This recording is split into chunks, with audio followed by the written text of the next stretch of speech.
Simmons Radio with your host, Carl Gallups. My guest today is Mike Zullo, the lead investigator with the Sheriff Joe Arpaio Cold Case Posse out of Maricopa County, Arizona Sheriff's Office. Now, Mike Zullo is in the middle of investigating the Obama identification document fraud and forgery, and he's very close to possibly getting this matter before the appropriate federal and state authorities for potential prosecution. But it seems, Mike Zullo, by the way, thanks for being on the show today, Mike. Thank you, Carl. It seems, Mike, that some of the biggest hindrances coming your way have to do with people who claim to be in your corner, yet they are oftentimes victims of erroneous information and tons of misinformation. Isn't that right? There are a lot of twisting of words going on out there, twisting words and that are spinning out of control right now, right? That's true, Carl. After the interview you and I did last Friday, I'm amazed to see how words have been wickered to take things completely out of context and propagate them all over the internet and watch this thing mushroom into nothing but falsehoods and getting people riled up over lies. They're just lies. Yeah. And it's amazing to me, but I think it's a perfect example for your listeners to do a little homework and realize how the internet has the ability to disseminate misinformation. Right. Well, I remember I asked you a hypothetical question on that radio show, and it seems like that's one of the things that's been just spinning out of control. Do you remember that question about the worst case scenario if it all fell apart and nothing was accomplished? Would you tell people what happened and what the process was? And you said yes, but that thing has gotten just blown out of proportion, hasn't it? It has, and this is the most amazing part of this. That interview is out there recorded for the world to listen to. The hypothetical question you asked me was just that. If this all fell apart, if nobody would do what they promised to us that they were going to do, would I tell all? That word tell all, and if you listen to that segment of the recording, it is evident that we are just talking about releasing the facts surrounding trying to move forward. Right. That turned into me wanting to write a book, and now has gotten turned into me dragging this investigation out for the purposes of writing a book. Yeah, I think when you and I were talking about that, I don't think the word book even came up, did it? It never came up. It was a hypothetical question, just like I am doing now, by doing something that is unprecedented, trying to keep your listeners as up to date as I can in the moving forward of what I think is one of the most critical things ever to affect this country. And there are people out there taking these words and twisting them. Right. And causing a fever pitch and people demanding filing of complaints and filing of charges. I mean, people need to slow down. Right. The armchair quarterbacks need to go back into the huddle. Well, explain this, Mike. What's the difference between filing a complaint and filing a charge, and where are you in this process? Filing a complaint is something that the Maricopa County Sheriff's Office, the Sheriff Arpaio, could do when he deems appropriate, bringing it to an attorney general or a county prosecutor. It is the prosecutor or the Maricopa County attorney, who I don't think has jurisdiction in this, will file the charges. There is a difference. Filing the complaint, we would have to take our information to one of these bodies, present it, and they would have to make a decision if they felt there was creditable enough merit behind it, and they could successfully prosecute it to file charges. And all I am going to say on this topic, and this will be the last time I address this topic, filing charges is not something the county sheriff does. Sheriff Arpaio has never promised to file charges or even file a complaint. He's promised to investigate this matter. And the reality is, and I won't go into the details, but if we were to file a complaint today, it will have no effect, and this matter will close. Yeah. Well, timing of filing the complaint is very important, isn't it? The timing is critical because you're only going to get one shot at this. And we're going to take that when Sheriff Arpaio feels it is at its prime, not a day, second, millisecond before. Right. And people are going to have to realize that this investigation is not going to be controlled by any outside pressure, writing letters, or whatever everybody out there is screaming about. This is going to go according to the plan that the sheriff and I have discussed on numerous occasions, and we are going to move forward.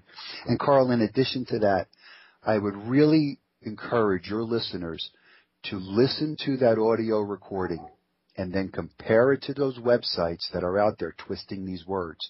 It is mind-boggling how they take information in a recorded conversation and can't get it right. Right. And we'll make sure that we get a link to that specific recorded conversation so that folks can do that after listening to this interview. So, no, that's very important what you just said, that there's no outside pressure, no amount of harassing and cajoling, no amount of letter writing and email campaigns is going to pressure you and the cold case posse and the Maricopa County Sheriff's Office and Joe Arpaio, all of whom are professionals, law enforcement professionals. You guys are just not going to be cajoled into jumping out ahead of your game plan. Just not going to happen. It can't happen. I have almost 2 years of my life invested in this. Do you think I'm doing this to lose? Right. No, I know, and I understand. And of course, I'm in a position of knowing so much more than most people do because of my involvement with you. I don't know everything you know, but I know an awful lot of what you know, and I understand what you're saying is absolutely correct. And, of course, I also spent many years in Florida law enforcement as a sworn officer, deputy sheriff, and I understand how the process works. I think, Mike, probably what's happening more than anything, there are some nefarious people out there who are, up to no good for sure, trying to derail the thing. And some of them are even pretending to be like they're on your side, but really they're trying to derail it. But I think what's probably happening, and, of course, you're free to disagree with me if you do disagree, but I think that a lot of people, millions of people, I think they're just getting impatient. They're coming unglued as they're watching the Benghazi scandal and the IRS scandal and the AP scandal and the Fast and Furious scandal and now this. And I think people are just ready to get this guy addressed in all of these legal matters. And I think yours is so huge, Mike. This document fraud case is huge. And people know about it. More and more people are knowing about it. And I think they're just freaking out and getting impatient. What do you think? Well, and I could appreciate it. On the other hand, if I could be a little selfish, think about how frustrating it is for me. I am the one doing the legwork. Right. I'm the one traveling all over the country. I've been to 6 states. Right. I've interviewed up-teen people, and nobody wants it done more than I do. Right. I'm the guy out there taking the punches. Right. But you have to understand that this is going to go the way a lot of legal cases go. It takes time to build them up.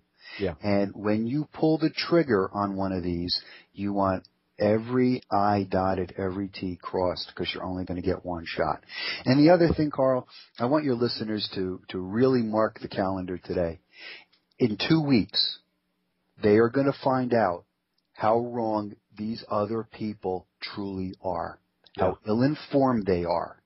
Yeah. This investigation is moving forward, and it may not seem like it to them.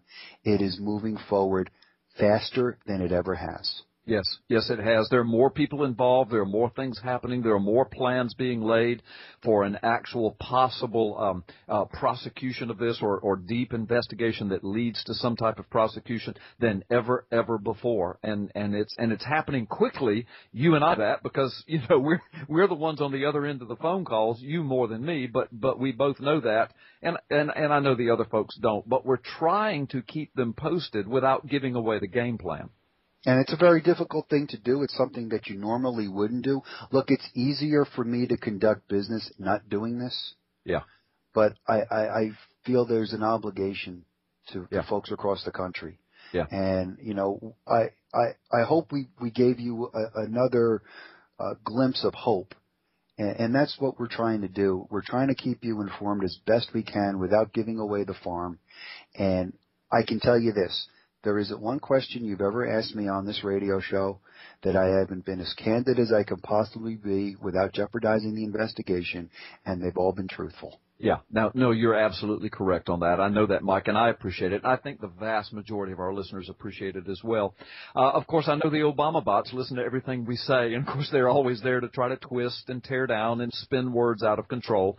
And I just want to emphasize again, when I asked you that hypothetical question, the question had nothing to do with the book, although you're well within your rights and probably expectations as the months and years go by. People will expect you to put some kind of document out there when this is over with, just like Woodward and Bernstein and Watergate. I mean, they would have been thought selfish if they had not published something after all that was over with. So there's the possibility you might do that, but the question I asked you was simply, it went to the truthfulness of this whole investigation, and that is, Mike, number one, you're just after the truth. So if somebody presents 100% verifiable legal evidence tomorrow that your investigation is no good, I mean, you would deal with that. You would report that. That was the first part. And then the second part was, if all of this falls apart tomorrow, and everybody that's promising us they'll move it forward just backs away after you and I have made all of these promises of something getting ready to happen,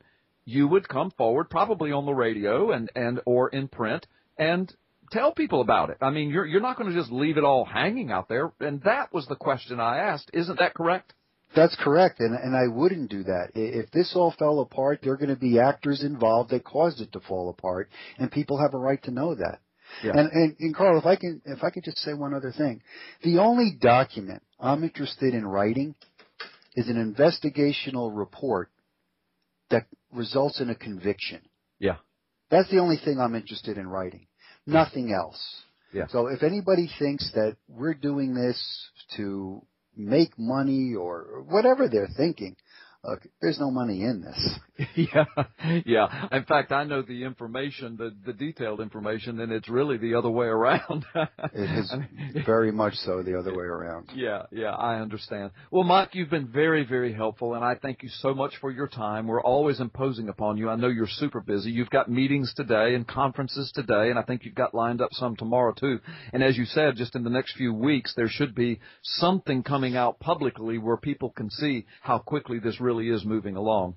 Well, Carl, I just want to say one other thing. I've read some of the comments on ppsimmons that your listeners and viewers have left, and I have to tell you, there are some extremely insightful people, very intelligent people that are in your audience. And I think for me, the one thing I covet more than anything else is their prayers for success. That's all I care about. Yeah. Well, Mike, and you've got that. And a lot of our listeners are tremendous believers, and they are prayer warriors, and you are under our prayers. We know that you are under all manner of demonic attack in this thing. So we've got you covered in prayer, my friend. So, Mike Zullo, God bless you. Thank you for being with us today. We'll make sure that we get this broadcast to as many people as possible. And I know in the next few weeks, millions of folks will have heard it or seen it through one venue or another on the Internet. So God bless you. Folks, you've been listening to P.P. Simmons Radio. Your host, Carl Gallups, today. Mike Zullo has been our guest with the very latest update and straightening out some information that's been spun completely out of whack. Mike Zullo, thank you for being with us. We'll have you back soon. God bless you. Thank you, Carl.